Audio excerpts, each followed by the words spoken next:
day in sunny California, and I can't think of three people I would rather spend it with than the three A-list world-class stunt drivers on my right, who are part of the stunt driving team of Furious 7. I want to introduce Debbie Evans, Steve Kelso, and Henry Kingi Sr. Debbie, competitive motorcyclist since the age of 6, professional driver, winner of numerous stunt Taurus Awards. Mr. Kelso, also Taurus Award winner, pro racer, motocross pro, multi-SAG Award nominee. And Henry Kingi, Taurus Award winner, career badass, and original member and founder of the Black Stuntmen's Association. Thank you guys so much for sitting down. Our pleasure. We're going to talk about Furious 7, because this right now is the most popular stunt action driving film in the history of any franchise in this industry. And it's really, really hot right now. Each one of you has 35 to 40 years of experience working in this industry. That blows my mind, especially considering how much the industry has changed. What is different about working on the Fast and Furious franchise from any other that you might have worked with in the past? Well, I've worked on 1, 2, 3, 6, and 7, and hopefully 8 and 9. So there is an 8 and 9. Yeah. Well, yeah, we think it's quite possible. Awesome. But the Fast and Furious is basically a family, and these guys I consider as my family, and we've been chasing each other around for years. And there's something special about working on a project that's got that much synergy, and I think we all feel it. And you know, it would be nice though if people could recognize that the cars are the important part, one of the major parts of the movie, and give us the credit we deserve for it. Of course. Well, and I would like to talk about that a little bit as well, the accreditation that you guys deserve in this industry. But like you said, the cars are almost the principal actors of this franchise, and you have all been a part of several. You've been on 4? Yeah, the Fast movies are always, you always know it's going to be fun, because like Debbie says, the family, so we always know we're going to have a good time. But it's nerve-wracking too, because we are put in positions that we want to do the best job possible with some kind of radical stuff. And this is seriously radical stuff. Fast 7 has actually topped the stunts from the other 6 movies. What was the most dangerous stunt driving that you've done on this film? I think everything. Well, fair enough. When you get in the car, you don't know what's going to happen. You plan for everything, and you hope for the best. And like we're talking about, like the same thing they said, it's a family, and truly it is. It's you know, there are words that people throw out there that are just there to be said, but because we've worked together so long, where you would have to spend time talking to someone, explaining what you want. You can read each other. You can walk by, you can drive by and say one word out the window, and we're in sync. Yeah, that's a very good point, because that's absolutely true. I mean, it's you know, as a racing driver or whatever, you get to know people that you race with. Well, same with the stunt people. I know that Henry or Debbie is going to give me the room or space or whatever that I need, or maybe they need to get closer. It's just like an intuitive kind of a thing, but we've all done it so much together that it becomes really much easier. More synchronized. Yeah, and we can even read when somebody's having a problem and something's going wrong and know where to go kind of instinctively, because we've worked together and driven together so much throughout the years that, you know, we intuitively know what the other one's going to do. And fortunately, when that happens, we have saved a lot of cars from being crashed. And a lot of people, a lot of drivers, crew members and whatnot. Yeah. It takes that. It takes having a tight team. I mean, this crew is irreplaceable. These are some of the who's who of driving in the industry. You must have the accreditation that all of you do and the experience that you do to do stunts like this, because it's unforgiving. I know we all know people who have been injured or killed making movies and television shows for the industry. Well, you know, I like to say it like this. A car is a lethal weapon. You've got at least 2,000 pounds heading very fast in a direction. When someone does a fight scene and their foot gets out of control and clocks somebody in the face, I've had that they're happen. Not even, yeah, it's always a bummer, but they're not, or a camera or whatever, they're not trying to hit someone, for one thing. And then another thing is it doesn't create the amount of damage and could be loss of life or permanent injury damage to equipment that if a car gets out of control, that you deal with. Right. And unfortunately now, we've all dealt with it. The new cars try and think for themselves. And so that's different too. You know, anybody can get in a car in a parking lot and do 180s and slide up to a box and things like that. But when we get out on set, there are so many things that are thrown at us from the car and what it will do and what it won't do. Yeah. And all of the things that they put in our way and the people that they put in our way. So you have to stay on top of the mechanics of new automobiles coming off the lines, too. You have to understand they're not the way that you used to be able to get your leg and your arm under the tranny to work on it back in the day, and now it's all computerized. Most of the time, the car prep guys or the picture car guys have time to prep the cars properly. You say most of the time. What happens when they don't? In the last couple shows, they, they're still writing the script, and they've started production. And so then that puts everybody else, including the picture car guy, Dennis McCarthy, behind. Then we're given the car to kind of run what you brung kind of a attitude. You have to drive it. Here it is. It's not right, but go do it. Yeah. Wow. And Dennis apologizes for it, and we totally understand that he's under the gun. I got in the Barracuda the first night, and I put my foot on the floor, and my foot went through the floor because it was so rotted out. And we get in, there's no seatbelts and all that, because it just came off the truck from purchasing it and getting the stickers on and being dropped off at set. No time to retrofit it for anything heavy driving. And we had so many multiples of different cars. Oh, gosh. Wow. Things that people don't realize. Over the past, certainly in the past 15 years, most action films are so heavily dependent upon action and stunt people specifically. And it kills me to see, even now, even on Fast and Furious on the franchise, you guys are the last in the credits on any movie film. It's after everybody else, you're at the very end. That's at this point, over the years, it's been a little sticking point because at different times we wouldn't get credits on shows. And now you're talking about this show, which is Universal. First, Fast 5 came out and broke all Universal's records. Fast 6 came out and broke Fast 5, all his records. Yeah. Now Fast 7 came out and it broke Fast 6's records. So they're making all of this money off of all of these action shows. And the people that are responsible are, like you said, not getting the credit they deserve, which is all the stunt people. Sure. And you said that with all the action that's going on, probably, I think it was 2 or 3 years ago when the Oscars came out. Yes. They had Will Smith go up on stage, and he said, stunts don't get the credit they deserve. And they showed all these clips of all these stunts. And then they went on to say, okay, CGI, they went on to give a CGI company an Oscar for fake stunts. Yes. Not the real stunts that the people do. That's got to be painful and insulting to all of you. An Oscar before all these people who've been out there for years putting their lives on the line. And then CG work is based off of the work that all the people do. That you actually do on a regular basis. It was, pretty much we felt a slap in the face. It is for, all of us. Here they're touting #1 movie in the world, which we, as a team, we probably put together. We probably had 15 to 30 minutes of screen time. That's a lot. No credit. It's a little bit frustrating, a little bit disrespectful. So, it's hard. It's really hard to understand because, if anything, what the movies have done lately seems that the budgets are bigger. Yes. The money they take in is bigger. Yes.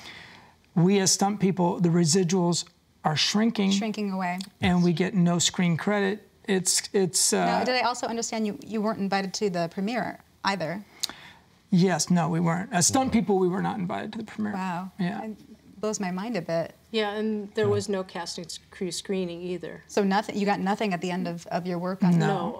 Our boss, Spiro Rosados, put on a very nice thing for us, and if that hadn't happened, nothing would have happened. Yeah, he paid out of his own pocket and bought tickets for all of the second unit to go to a lunch and then go to the movie. Well, like you said, you're a family. You're in the trenches. You're risking life and limb to make these movies happen. It's mind-boggling to me as a fan of action films to hear that you're not given the attention or the accreditation, the pat on the back that you deserve. I would feel insulted. I feel insulted for you. And this team, with Spiro at the head and Andy you know, being the technical, getting all of the logistics together and putting it all together is just amazing. You know, like Henry said, as 5, 6, and 7, they've just exponentially gone, whoa, over the top. How are we going to top this? And it always falls on your laps. And when we were on set, they didn't want to give us anything.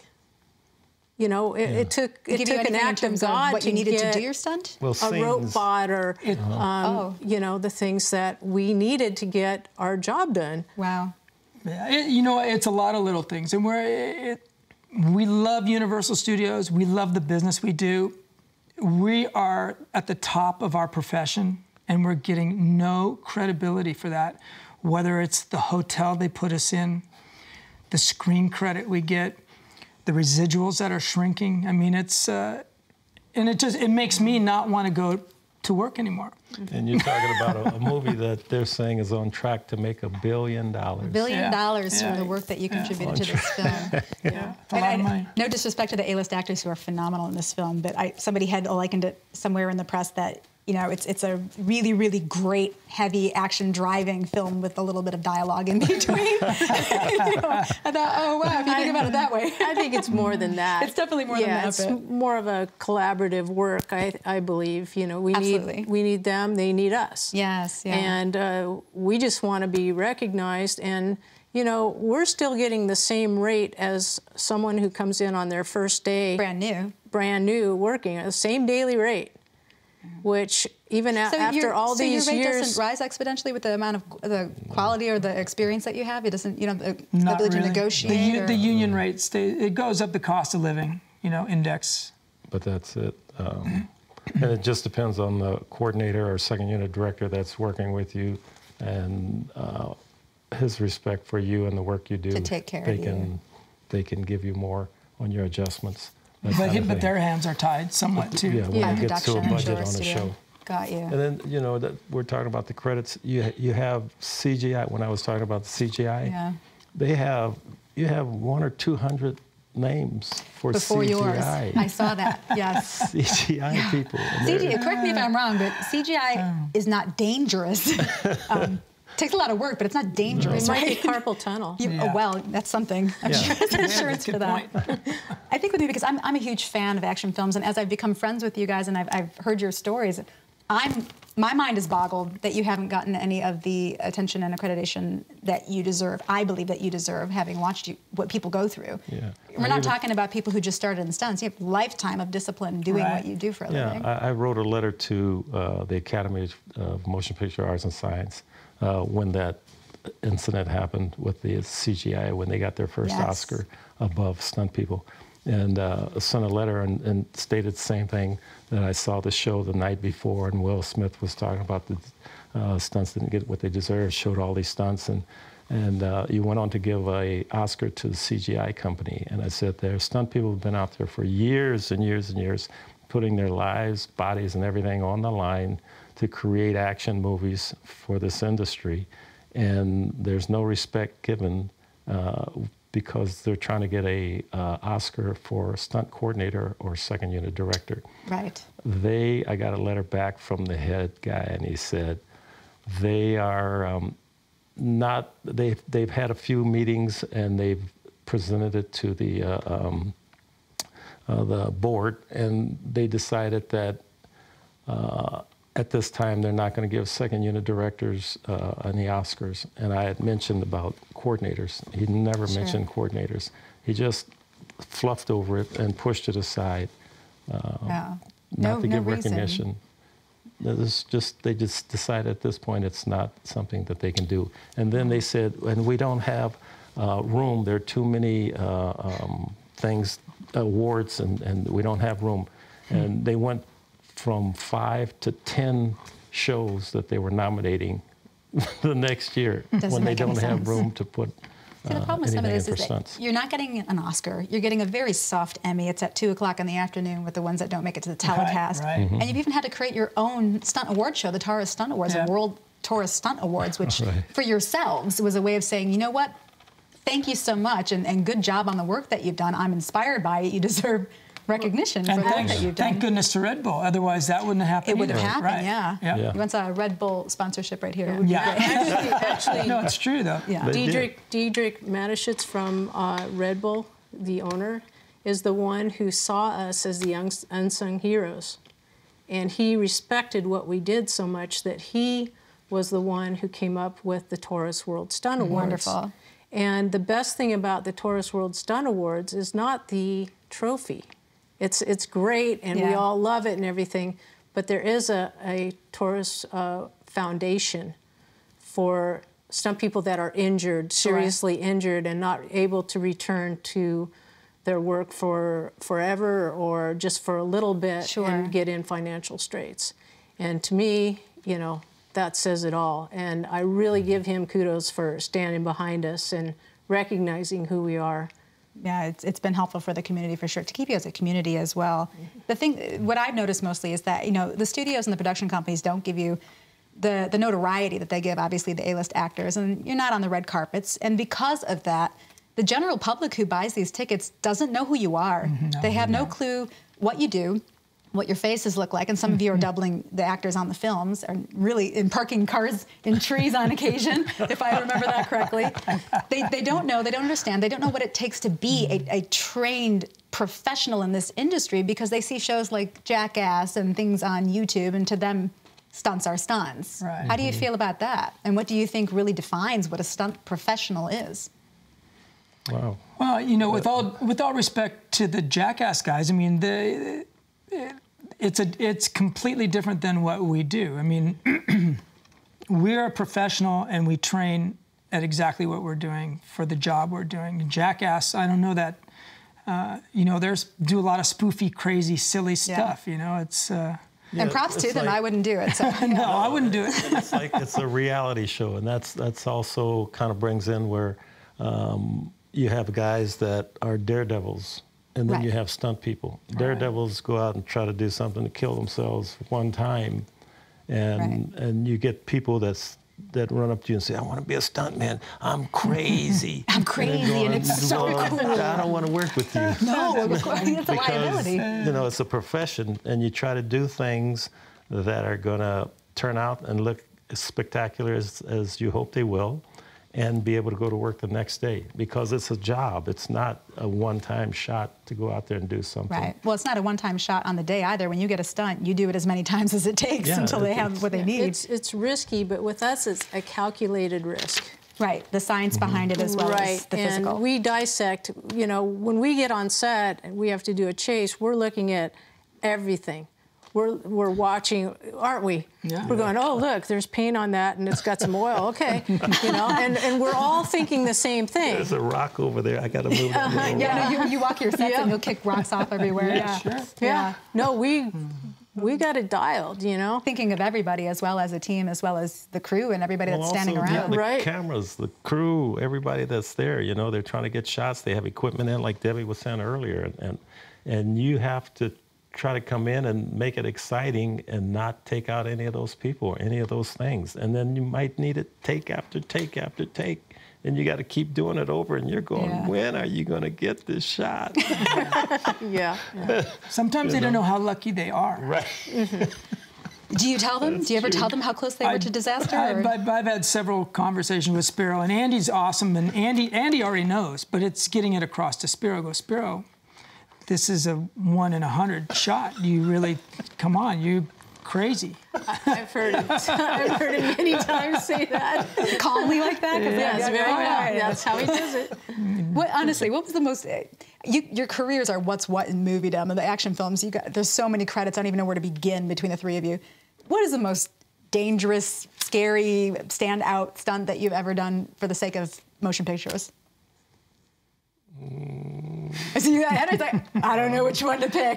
Well, so here's my deal. Anyway, you say the word scary. If I really thought I had good potential of getting hurt, I would probably give it to Henry. Give it to Henry? Yeah. I mean, so... Like family. Yeah, yeah, it is family, right? Yeah. You do it. You suffer. No, I mean, we think it out. You know, some of the stuff is pretty nuts that we do, but if I thought I was really going to get hurt, I probably wouldn't do it. I mean, it's silly. I mean, yeah, that's pretty interesting. He's joking, but he's Of pretty course. gnarly. And yes, you have to go in with the mindset that you're going to get it done. You can't go in the mindset that you're not going to get it done. It's Can't second guess. yeah. You talk about one thing that I did. I worked on Bad Boys 2, and I had to drive this yellow Hummer down this hill. And they had a cliff on that side, they had a cliff on that side, and they had a cliff in the front. And we were inside, and we had radios in our helmets, and there were two guys at the top of the hill in a shed. And then they were watching us, and they were watching the collapsing of the building as they go down. That's where they could tell where we were. Right. And if they saw the collapsing of the building headed toward the cliff, they would say right, right, right, right, or left, left, left, left. Wow. And so I got about 3/4 of the way down, and I heard, "Oops, I lost you." Oops. What? Where am I? That was a gnarly sequence, Henry. So you Okay. get into situations, and thank God I came out where I was supposed to. Wow. You do a lot of praying and get stuff done, but Wow. a lot of situations. But and a lot of times you think the simplest thing is nothing, but it could be dangerous. Sure. There was a guy who, not dealing with a car, but he had to drop Jerry Summers years ago. He was done on a lady. This is a long time ago, and he had to drop from a tree branch wearing a pair of high heels, and he said, "I don't want to do that." And they said, "No, come in. It's just a quick shot. You just come in, hang, drop down, and walk out of the shot." He came in, dropped, had the high heels on, compound fractured his ankle, drove it through his skin. He limped the rest of his life. Wow. So the simplest little thing, like going up and throwing on a little 90, you have to be on the alert that if the tires blow out, if you get a surge in the transmission or the gas pedal, we have gotten in cars, and when we're doing the things, all of a sudden it'll surge and the car's out of control. Now we got to figure out what to do. We got to turn out of the way, stop the car, turn the key off, put it in gear.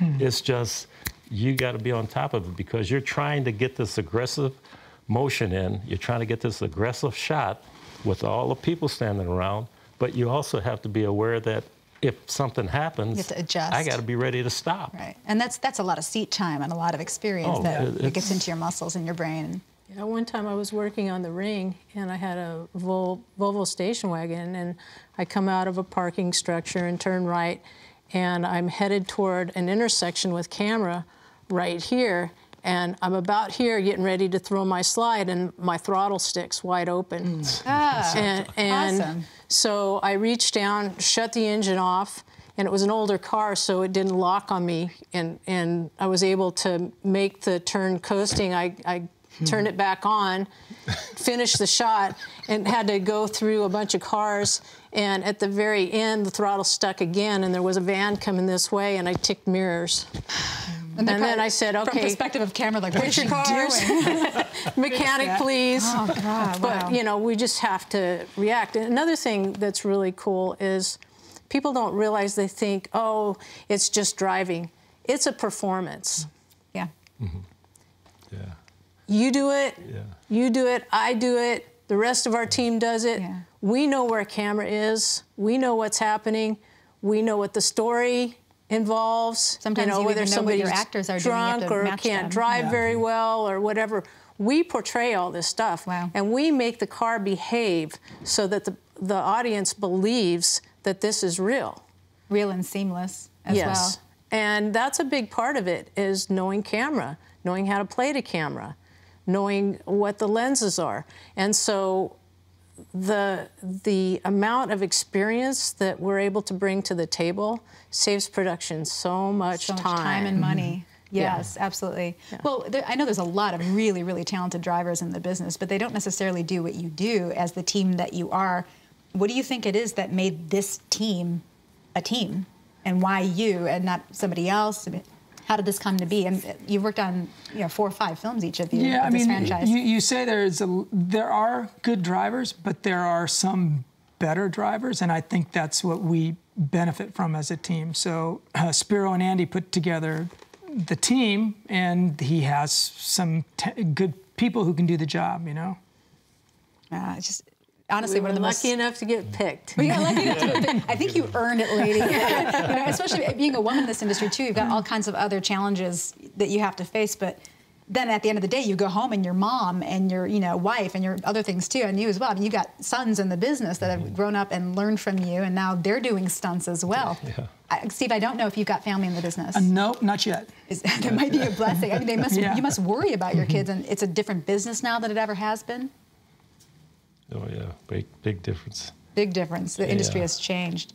Well, if there's one thing, walking away, I can talk to you guys forever about Furious 7.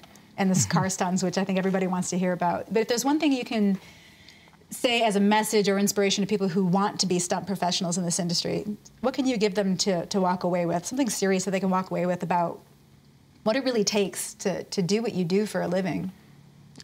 Well, I mean, it's a job. You know, like I was saying earlier, it's not a daredevil situation. It's a job. It's a profession. And what you have to do is try to learn all the things that are necessary in that job. Like Debbie was saying about the camera work, you know, at times when you're doing shots, you as a driver, you make a decision where to put the car so the camera can see you. And if somebody tells a new guy, okay, bring a car, go down the street, do this, and they say, okay, and now the camera car is moving around, and he just goes down the street, he'll be out of the shot most of the time. Sure. So, like she said, you have to pay attention to where that is, and put the car in those positions with the attitude that you want to do it. So, to go out and learn like camera work, camera angles, how to do your job and be safe as you can. I mean, all those things are in your mind. You don't just go out and aggressively try to turn a car over. You're looking at safety factors in all directions. I think most people think that it's just cool. They love the cool factor of it, and that kind of drives them into wanting to be stuntmen. But I never hear any of you talk about how cool it is. When I worked on Dukes of Hazzard, people were talking about, oh man, that's so cool. It must be so cool flying through the air. I said, yes, it is, but you gotta land. And when you land, you don't want to break your body up, or you know. So you set up harnesses and all these different things to try to soften that blow.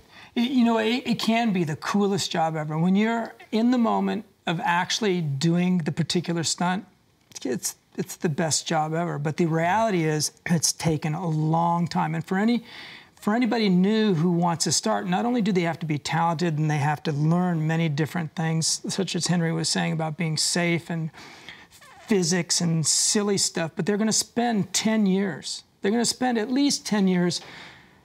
They could have went to school to be a lawyer for 10 years or a doctor. Right.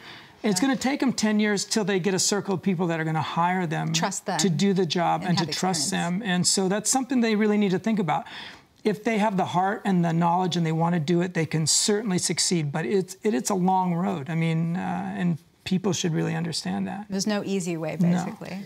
No, I don't believe there's an easy way. I was fortunate I got in because of my background, but I actually had been training for stunts my entire life and didn't know it. So, you know, I loved every sport.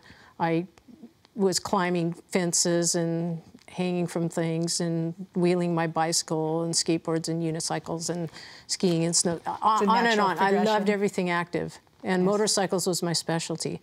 Sometimes it helps to have a specialty when you come in. In fact, most times it does. Something that you're really, really extraordinary at. And then it takes a lot of time to branch out and learn all of the other things. But it takes a lot of training and major dedication. And honesty. And I'd like to say one thing also that's very important, and that's when we're talking about Spiro Rosados, who's the second unit director, Andy Gill, the stunt coordinator, and sometimes Jack is, and Jack is one of the drivers as well. You can do the most spectacular stunt in the world, but if it doesn't get on film, nobody sees it, and it doesn't look like anything. Sure. And that can happen too. With Spiro and Andy and you know, the whole conversation and working together, it makes it possible to get all of that stuff on film, and that's where Spiro and Andy are their genius selves. Right, and also Spiro has his own DP and camera operators and Alan Padelford and crew to shoot a lot of our action. So it stays a full team. There's a lot of trust there. Yeah. A lot of familiarity. Peter Grimes, you know, is you go to work and there's the family that works together and makes it all happen. Well, the entire world is watching this family because this is arguably the most successful action franchise in the history of filmmaking. Mm-hmm. And I'm really excited that people can see your faces and get to know you a little bit. And it's just a portion of the team, but it's really important for them to know who you are and where you come from and how these things are done. And I hope we can have maybe you guys back at another time and talk about other elements of stunts and filmmaking. You should come to work with us. Yeah. Why would I say no to that? We should take you for a ride. Did you say 4 or yeah, I'm in. No problem. Thank you guys so much for sitting down. Debbie Evans, Steve Kelso, Henry Kinji Sr. Thank you so much for being here. I'm Lisa Katara, and there will be more to come, so keep tuning into All of Us Madness.